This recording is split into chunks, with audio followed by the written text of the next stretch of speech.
Bueno chicos, ¿cómo están? Les hice este video para que pueda quedar asegurada la información y también si tienen alguna duda pendiente que pueda ser aclarada. Cualquier cuestión que surja, ustedes ya saben dónde ubicarme y pueden comunicarse sin problema, ¿sí? Bien, la idea es que con este video ya demos por concluida la primera unidad, así podemos iniciar con la segunda, que ya es crioterapia y parafina, ¿sí? Bien, en esta parte de la unidad vamos a ver principalmente cuestiones básicas, principios básicos que van a regir sobre la termoterapia. También vamos a ver un poco los efectos que logramos con su aplicación en el organismo. Para iniciar vamos a ver lo que es el concepto básico de la termoterapia. Aplicación terapéutica de agentes térmicos que dan lugar a la transferencia de energía en forma de calor o frío. Es sencilla, de fácil entendimiento, entonces no van a tener problemas de poder definir con sus palabras lo que es termoterapia, que es indispensable conocer, ¿sí? Entonces, sí o sí hablamos de transferencia de energía. Y ahí entramos a lo que es la clasificación. La clasificación de los agentes es importante porque nos organiza la información y nos da una mejor visión este, de lo que sigue, ¿sí? Dentro de esta parte de la unidad. Vamos a tener dos clasificaciones importantes, la que es según el objetivo y según la profundidad. La clasificación según el objetivo va a estar en directa relación con el estadio en el que se encuentre la patología tratante. ¿Sí? ¿Qué quiere decir esto? Que si según el estadio en el que se encuentra, ya sea agudo, subagudo, crónico, voy a determinar qué agente físico térmico voy a utilizar. Y ahí entrarían los agentes de calentamiento o agentes de enfriamiento. ¿Sí? Los agentes de calentamiento, ya como saben, son aquellos que transfieren calor al organismo, produciendo un aumento de la temperatura del mismo. Y los agentes de enfriamiento son aquellos que transfieren el calor desde el organismo al exterior, reduciendo así la temperatura de la zona tratante. Y la clasificación según la profundidad va a estar en directa relación con los sistemas de transferencia, ¿sí? Con los diferentes tipos de modalidades de transferencia van a depender si abarcamos tejidos profundos o superficiales. La termoterapia superficial, como ya saben, cambia la temperatura de la piel y de los tejidos subcutáneos con una profundidad no mayor al centímetro, ¿sí? Y en cambio la profunda sí, ya tenemos una implicancia a nivel de músculos grandes, estructuras periarticulares, y la profundidad ya va a ser mayor, abarcan de los 5 a 7 centímetros. ¿Qué es importante acá también que les voy a mencionar entonces? Que la termoterapia superficial va a estar en directa relación con los mecanismos de conducción, convección e irradiación. Estos mecanismos van a tener la característica de ser superficiales y ahí ya vamos a ver por qué. Y la termoterapia profunda va a ser el mecanismo de conversión específico, ¿sí? Por medio de este mecanismo trabajamos, podemos tener implicancia a nivel profundo. Bien, mecanismos de transferencias. Son súper conocidos, sé que lo han visto ya en fisioterapia natural, pero no está de más repasarlos y indispensable que lo sepan porque estos temas, como saben, entran en el examen, ¿sí? Todo lo que está, las preguntas guía, todo lo que está en el PowerPoint es lo que entra, ¿sí? Lo que va a estar de manera segura. Bien, en el ser humano constantemente nos encontramos expuestos a variaciones de la temperatura, ya sea tanto ambiental como la que se genera internamente, ¿sí? La termorregulación va a ser la que va a utilizar estos mecanismos, ¿sí? Que aplicamos en fisioterapia también. ¿Y con qué objetivo la termorregulación los utiliza? Ya sabemos, para mantener la temperatura central y para mantener el equilibrio entre la producción de calor y la pérdida del mismo, ¿sí? Entonces, estos mecanismos son bien conocidos. Ahí tenemos una imagen en la que representa y con sus porcentajes respectivos de lo que serían los mecanismos, ¿sí? Lo mismo cuando realizamos actividad física, cuando descansamos constantemente, nuestro sistema por medio de estos mecanismos o está perdiendo o ganando temperatura, ¿sí? Entonces, partimos con el primero, que es la conducción. Este mecanismo, este sistema, va a resultar del intercambio de energía por colisión directa entre las moléculas de dos materiales, con la característica que van a estar a diferentes temperaturas, ¿sí? Entonces ahí tenemos característica principal: colisión directa, contacto directo y estático entre la agente y la superficie. El calor va a ser, o el frío va a ser conducido según el gradiente de concentración. ¿Qué quiere decir esto? Que donde hay mayor concentración de temperatura, hacia donde hay menor, y en el caso viceversa, ¿sí? Entonces, al colisionar estas moléculas que se mueven más rápido dentro del material que es más caliente o más frío, colisionan con las moléculas del material más frío o menos frío, perdón, o menos caliente, y causan la aceleración de las mismas, generando el aumento o la reducción de temperatura, ¿sí? Bien, la última característica es que va a ser a nivel superficial, como ya les mencioné anteriormente. ¿Qué consideraciones vamos a tener en relación con la conducción? Van a ser las siguientes, ¿sí? El ritmo en el cual se va a transferir el calor por este mecanismo van a depender de la diferencia de temperatura, de la conductividad, del área de contacto y de las propiedades del tejido.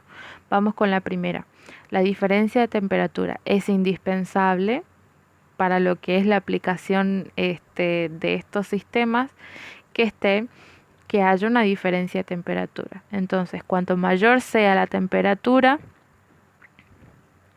de la agente, ¿sí?, y de la zona en la que se aplica, más rápida voy a tener mi transferencia. Entonces, si yo, por ejemplo, aplico calor en una zona, pero la agente tiene, supongamos, nuestra temperatura normal va a ser de 36 a 37 grados, y lo que yo quiero hacer es calentar esa zona, ¿sí? Producir un calor, un aumento de la temperatura.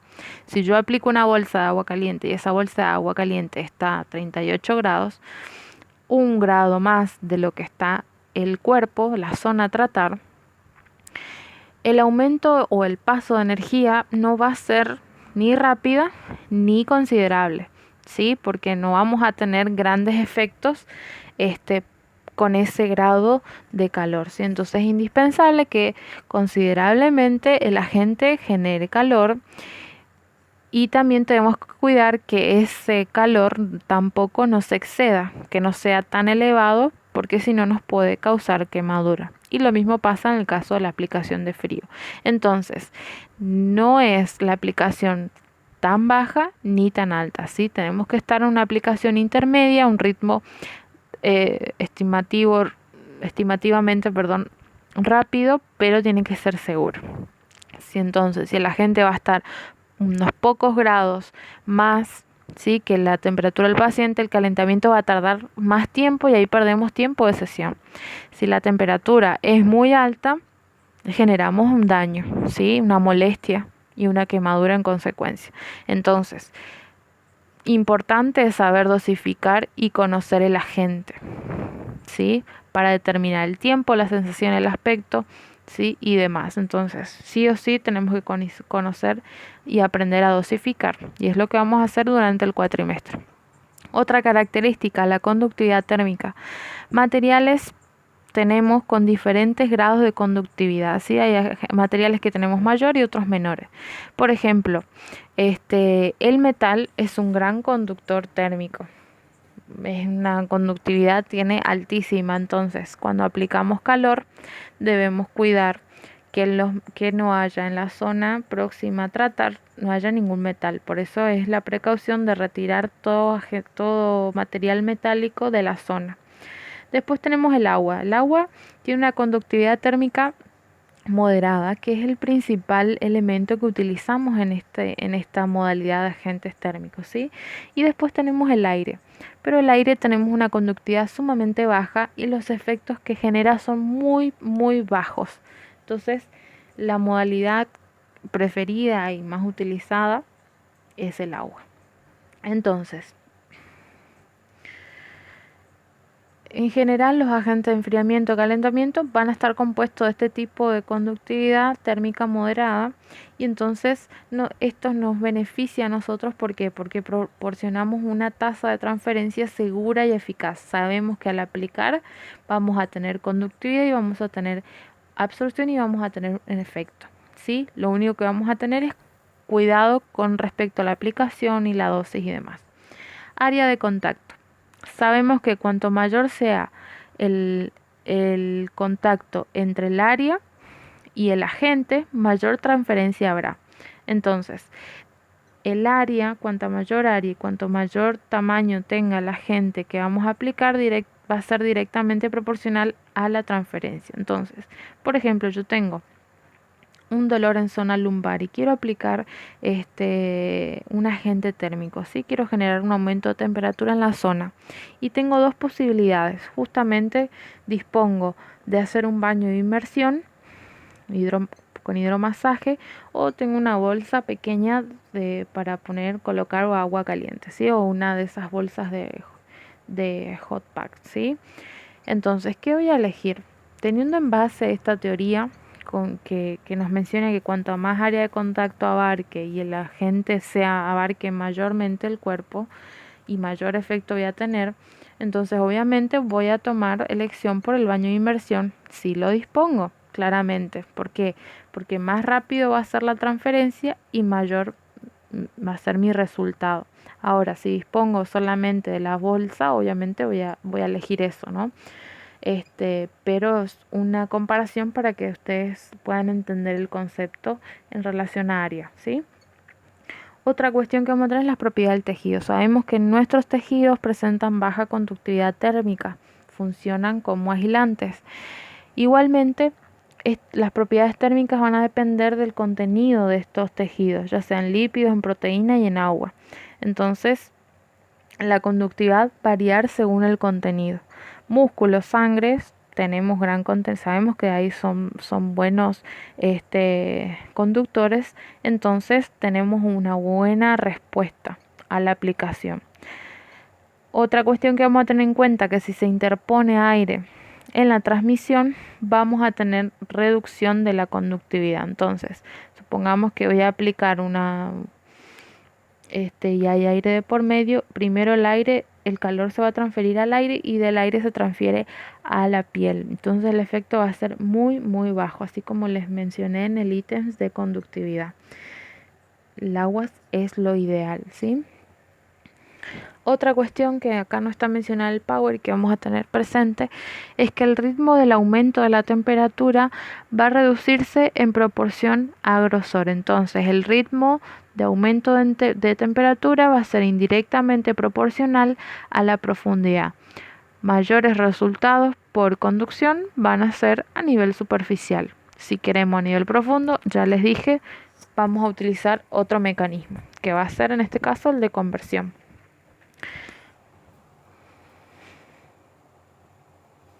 Bien, pasando al siguiente. Convección. ¿Qué es la convección? En este tipo de transferencia se va a producir como resultado de un contacto.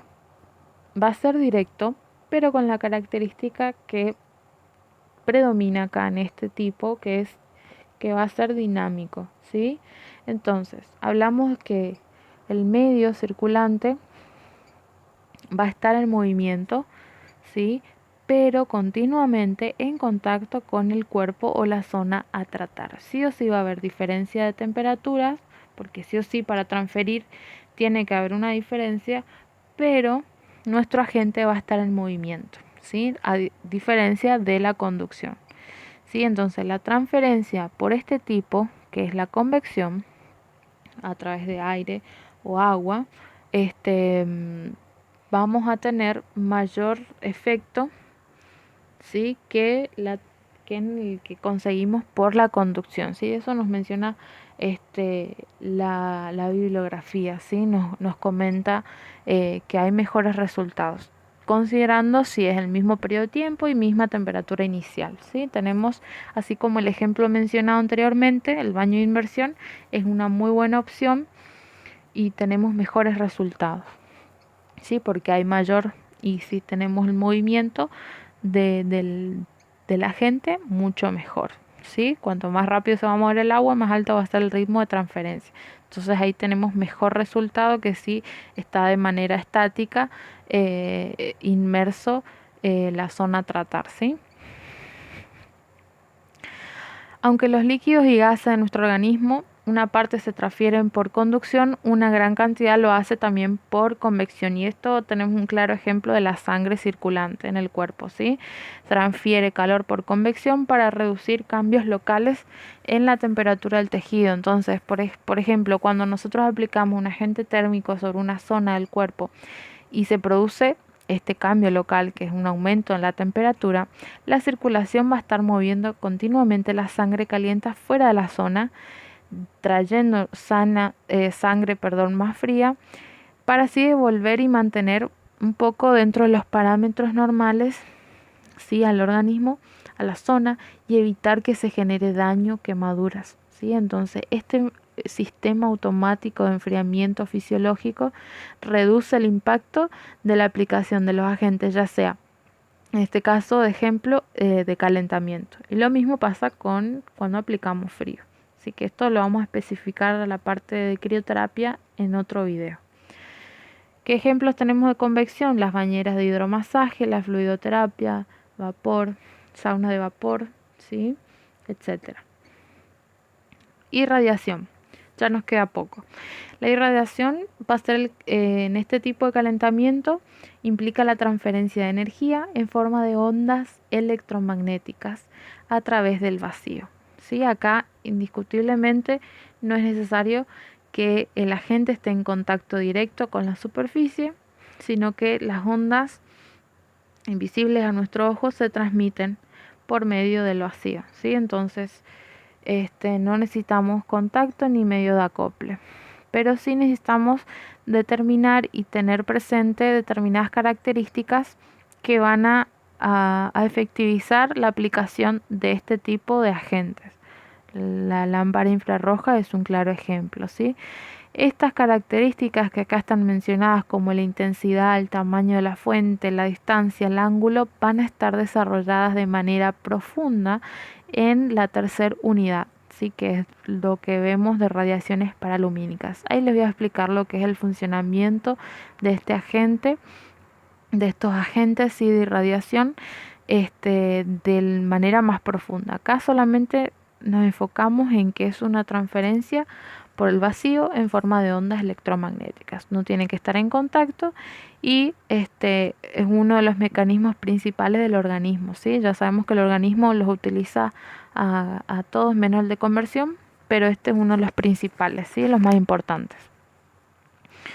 Entonces, queda claro, esta parte, esta sección va a ser desarrollada en la tercera unidad, ¿sí? Conversión. Entonces, el sistema de conversión va a ser transferencia de calor, va a implicar sí o sí la conversión de una forma de energía no térmica, como la mecánica, la eléctrica, la química, en energía, en calor, ¿sí? Energía térmica o calor. Sí o sí va a haber una transformación. Y sí o sí esto se va a producir a nivel profundo de los tejidos. No hay contacto directo con la piel, sino que va a tener que existir un medio de acople. Ya eso les voy a explicar más adelante. No hay contacto directo, sino que utilizamos un sistema de acople entre la piel y el agente. No quiere decir como el de irradiación que hay vacío de por medio, no, en este caso tenemos un acople de por medio. En el caso de, por ejemplo, el ultrasonido tenemos el gel y en el caso de onda corta, una almohadilla o toalla, ¿sí? Sí o sí, para los agentes de conversión tenemos que utilizar un sistema de acople, pero no hay contacto directo con la piel. Ahora, ¿qué diferencias vamos a tener en relación a los otros agentes? Va a ser, primero, que el calentamiento no se ve afectado por la temperatura. Es decir, que la transformación se genera a nivel de los tejidos y no el equipo, ¿sí? Sino que por medio de esta energía que absorbe el organismo, transforma.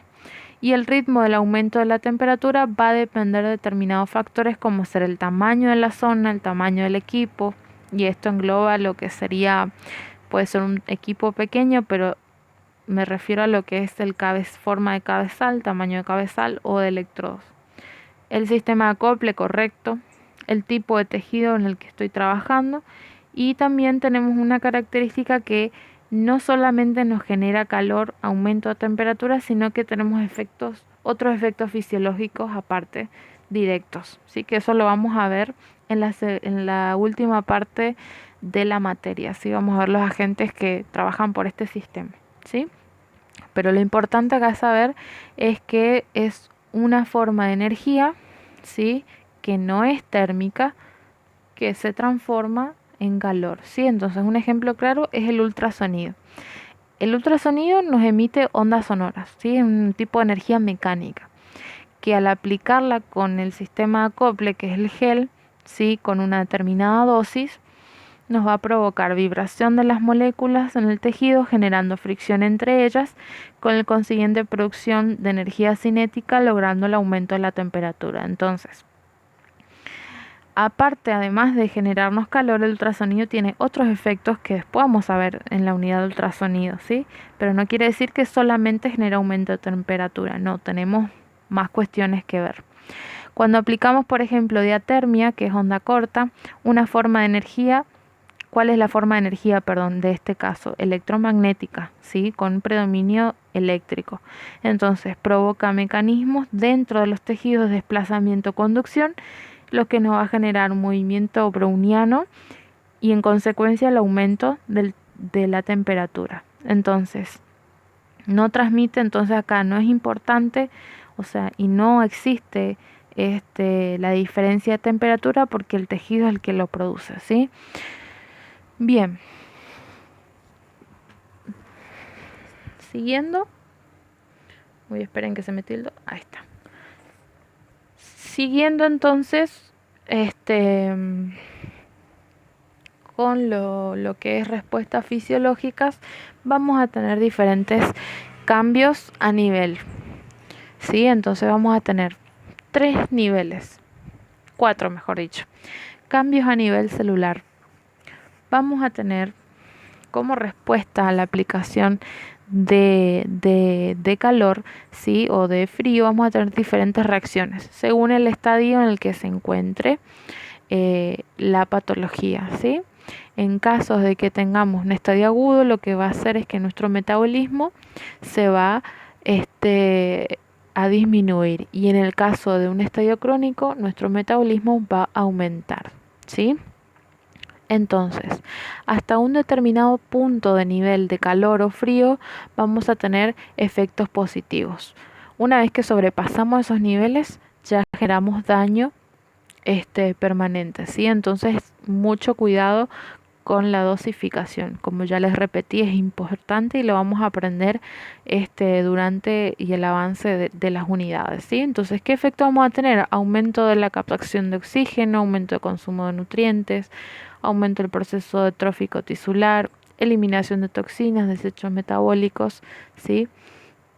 Etcétera. Eso todo va a variar según el estadio, ¿sí? Tenemos reacciones, en el caso de un estadio agudo, lo que vamos a hacer es reducir un poco la respuesta inflamatoria para que no se extienda ya de manera exagerada, y en el caso de un estadio crónico lo que hacemos es limpiar la zona y tratar de eliminar eh, este, esta reacción que se mantuvo por mucho tiempo, ¿sí? A nivel cardiovascular, vamos a tener principalmente está el efecto de la termorregulación, así que a nivel local y luego general vamos a tener gran repercusión, ¿sí? Como les mencioné en los diferentes ejemplos, el organismo va a estar reaccionando a la aplicación constantemente. ¿sí? Vamos a tener liberación de óxido nítrico, liberación de histamina, prostaglandinas, ¿sí? Acción de estos mediadores nos va a generar que se genere, perdón, nos va a generar la vasodilatación, el aumento de la permeabilidad, ¿sí? Y nos va a generar en consecuencia la hiperemia, así que es lo que queremos lograr como punto final para después tener nuestros efectos terapéuticos. También tenemos una respuesta consensual, que eso también ya lo habrán visto en fisioterapia natural. Si tenemos una zona que, supongamos, una persona que tiene enyesado su pie derecho y queremos trabajar esa zona, lo que hacemos es la aplicación de agentes en el lado opuesto, que sería el pie izquierdo, para que así llegue el efecto, va a ser llegue el efecto, el estímulo, pero va a hacerlo de menor proporción, pero igualmente nos va a beneficiar. A nivel neuromuscular vamos a tener estímulos, sí, diferentes. Según el caso, vamos a tener beneficios. En el caso de una espasticidad, si queremos trabajar, queremos reducir un poco la espasticidad para poder movilizar mejor al paciente, entonces lo que vamos a hacer es la aplicación de calor para producir una reducción del tono, relajación, ¿sí? Un poco de analgesia si hay dolor, ¿sí? Entonces todo eso nos va a beneficiar. Y si yo tengo casos en el que quiero estimular a nivel muscular, entonces puedo aplicar estímulos un poco más intensos y cortos, y entonces me aumenta el tono muscular y la sensibilidad también, ¿sí? Pero todas esas son cuestiones que se van evaluando según el caso del paciente, ¿sí? Entonces a nivel muscular vamos a tener efectos de relajación, efectos de reducción de espasmos, de fatiga y aumento de la elasticidad, ¿sí? Uno de los grandes efectos que es para la reducción del dolor, ¿sí? Por relajación, entonces por medio de este mecanismo tenemos aumento del flujo sanguíneo y eso nos ayuda a que lleguen más nutrientes a la zona patológica y favorecer a la reparacionística. Entonces tenemos muchos efectos de los cuales van a derivar los agentes, la aplicación de los agentes térmicos, ¿sí? Ahora, ¿qué precauciones vamos a tener en su aplicación? Principalmente, uno de ellos, el que predomina, va a ser el estadio en el que se encuentre el paciente. Si es un estadio agudo, no vamos a aplicar calor. Si estamos en un estadio de un proceso infeccioso, no vamos a aplicar calor, sino que vamos a optar por aplicar crioterapia. Ahora, otra cuestión que vamos a tener presente es los trastornos de sensibilidad. Como ya les mencioné en la clase, en la primera clase que tuvimos, qué es lo que va a sentir el paciente es indispensable, porque con eso nos vamos a guiar y vamos a dosificar los agentes. Entonces, por ello, previo a la aplicación del agente, tenemos que evaluar la sensibilidad del paciente. ¿Cómo la evaluamos? Ustedes ya deben saber cómo hacerlo, ¿sí? Ya base de semiología, ¿sí? Médica kinésica. Otra cuestión que vamos a tener presente, la edad y la conciencia. Puede ser que nos toque trabajar con un adulto mayor que presenta demencia o Alzheimer, ¿sí? O está un poco perdido en relación al tiempo y espacio. Tenemos que ver la mejor manera de aplicar los agentes térmicos sin que le genere daño. También la edad influye, sí, como ya les dije, adulto mayor o en niños. Otra cuestión que vamos a tener presente, las neoplasias, los procesos, los trastornos, cardiovasculares, si tiene fiebre o no el paciente, si consume alguna medicación, si tiene un embarazo o no, los objetos metálicos, como ya le mencioné, y los marcapasos también, ¿sí? Si utiliza o no. Es indispensable poder, previo a la aplicación de los agentes térmicos, hacer una anamnesis con el paciente, y aclarar todas estas cuestiones que a veces pueden surgir luego de la aplicación y que nos pueden traer problemas o bien modificar lo que sería el tratamiento. Entonces, por eso es importante, previo a la aplicación de agentes térmicos, realizar la anamnesis correspondiente, ¿tá? Bien, eso es todo, chicos, por ahora. de lo que es termoterapia, generalidades. Ahora el siguiente video vamos a ver un poco lo que es un ejemplo de una aplicación. Vamos a aplicar un caso para lo que es la aplicación de parafinas y vamos a ver lo que es crioterapia, ¿sí? Entonces, bueno, espero que les haya servido y sepan que cualquier consulta estoy a su disposición.